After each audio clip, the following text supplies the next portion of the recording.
یو بل عمل باندې عمل وکړي. د دواړو جهانو سردار فرمایي چې څوک د جمعې په ورځ غسل وکړي،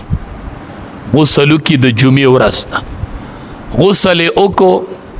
هغې نه پسې ښکلې کپړې واغو، من صالح ثیابه، لکه که نوي نو ډېره بهتر ده، که نوي نه نو چې کومو جوړو کې کومه ښایسته وي هغه جوړه واغوستله، او بیا د لږ عطر ولګول، خوشبو یې ولګوله، غسل یې وکړه، ټولو کې ښایسته کپړې واغوستلې او عطر یې ولګولو، او جومات ته وختي را روان شو. خو سور را نغې پیاده راغې. امام الانبیاء فرمایي چې په سورلی نه جومات ته پیاده راشي، پیاده را روان دی مسجد ته. بعضې کسې مسجد ورته ډېر نږدې و، سمې نه راځي جو بس په موټر سایکل او په ګاډي کې، نه جومات ترته یو کلي کې دی، یو محله کې دی، نو پیاده ولې نه راځي؟ او دی پیاده راغې. امام الانبیاء فرمایي او د خلکو په سټونو روانه وړېده.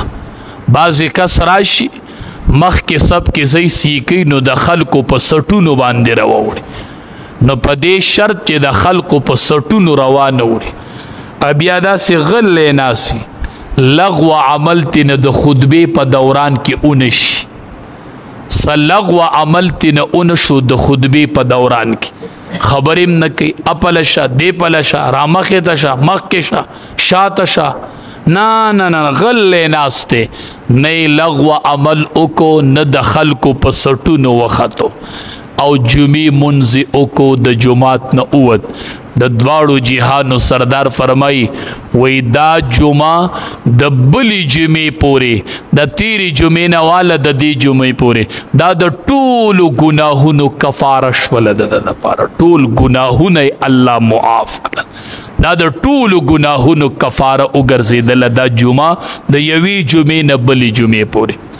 او بیا نبی علیه السلام فرمایي چې یو کس راغې خو د خلکو په سټونو راوختو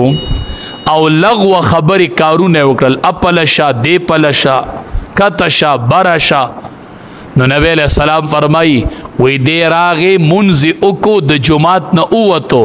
خو ده ته صرف د ماسپښین د مانځه اجر میلو شو، نور ورته سیوا څه میلو نه شو، صرف د ماسپښین د مانځه اجر ورته میلو شو، او د جمعې چې کم فضیلت او اجر دی هغه ورته میلو نشو. او د دواړو جهانو سردار فرمایي چې کم کس غسل وکي او کپړې ښایسته واغوندي او عطر ولګي او جمعې ته وختي را روان شي،